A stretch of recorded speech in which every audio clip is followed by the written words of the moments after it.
Hi there, you're in the Casper Wyckoff session.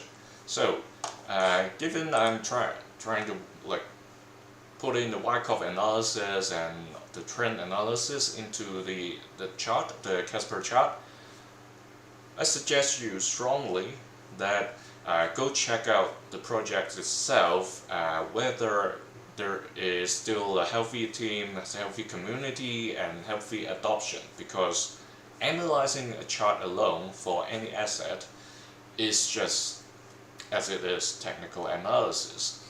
What it hasn't considered is what's going on with the actual asset itself, may it be a stock, precious metal, or even crypto. So just by looking at the charts, we can tell something, but it's not going to tell us what's going to happen in near or longer future. Because if there's a company that has a problematic workforce or problematic products or problematic management, we can foresee it's not going to perform well, right? Likewise for crypto, if the development team and maybe the community or the adoption is not going well or not healthy, then we can't just dream about, by looking at the chart, oh, it seems to be finishing accumulation and the pump will come. That's not the case, right? You get it. So back to the chart. Last week we talked, not last week, 2 weeks ago, we talked about this, a massive start, but then eventually came down to where we are now.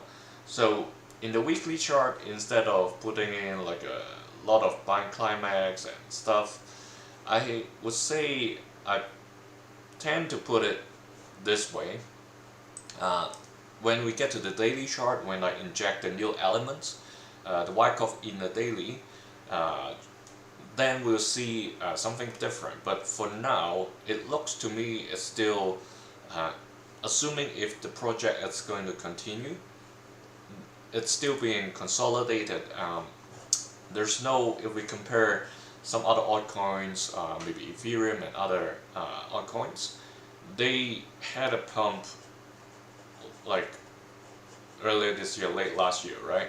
Not that we see with Casper. So that's the one that worried me when I first do this session for Casper 2 weeks ago. So that worry still remain, and even with some bounce yesterday and maybe even today for some altcoins, we don't see that with Casper. So let me change this here. So we see Casper had a little, but not that much. So while we are in the daily chart, so let's quickly look at what happened. So this downward trend, basically the price has gone out. So remember I talked about this triangle, right? Last time when I mentioned about it, I said it's near a breakout. So it set kind of flat bottom and then broke out, but then now it's coming back to test the yellow support line again. So it's exactly the time frame I talked about when the price get closer to the triangle. Either it breaks the first yellow support line at around 1 cent, or it has to break out and form a new trend. So that's exactly what happened. And given that now it has finished this downward trend, I'll keep it there because we're not covering Casper that often. What I'm trying to do now is, like what I said, the interesting thing about bringing in Wyckoff into a daily chart. So we can see a lot of these peaks and valleys happening. Let me borrow one tag from another altcoin. I'll just put it here. Let's say if this was the buying climax.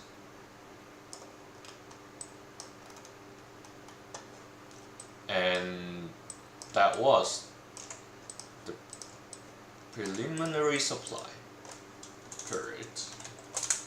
And quickly, an automatic reaction plus a second test, and eventually an LPSY over here. I just don't want to make the price the chart too busy.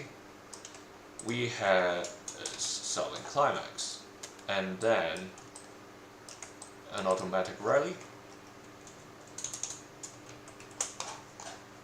then the second test. Well, at this point you get it, right? There will be more tests going on, and this is going to be the resistance line somewhere around 1 cent 40, 37, 40, roughly at that level. So let me just make it at the daily level with this green line over here. Let's change this to an orange line so it's easier to differentiate. And that's exactly the next support after the yellow. The yellow is around 1 cent. The orange is 0.008, and the ultimate one is 0.006. That was the low point set in November 24th. So given this, we expect this kind of wavy motions along this trading range, but if it touches the green line or goes above it, that may be a sign of strength. This one, a little bit tricky, may or may not be, so I'll leave the tag here. So what we are trying to wait for or hope to see is a sign of strength. And going back to the pre-distribution, the accumulation over here, even though it's like a short-term one, what I'm trying to see is, because Casper, like I try to find a source where there is a volume chart, but it doesn't give me that much history, so I picked this one. So there is no volume that we can look at. However, if we look at the candlesticks, I can probably put in, let's say, I would say that's a selling climax over here actually. And then this, you can call it a spring or a second test. It doesn't matter much because we know it's the test before they pump up the price. Say that's where the automatic rally was, and then that's the sign of strength. Okay, so there we are. That's the preliminary support. So we have another distribution up here, but you get it. So that's how we're going to look at it. And in 2 weeks' time, we'll come back to Casper again and look at how that has evolved, whether a sign of strength has come out or not. Thanks for joining me. I'll move on to the next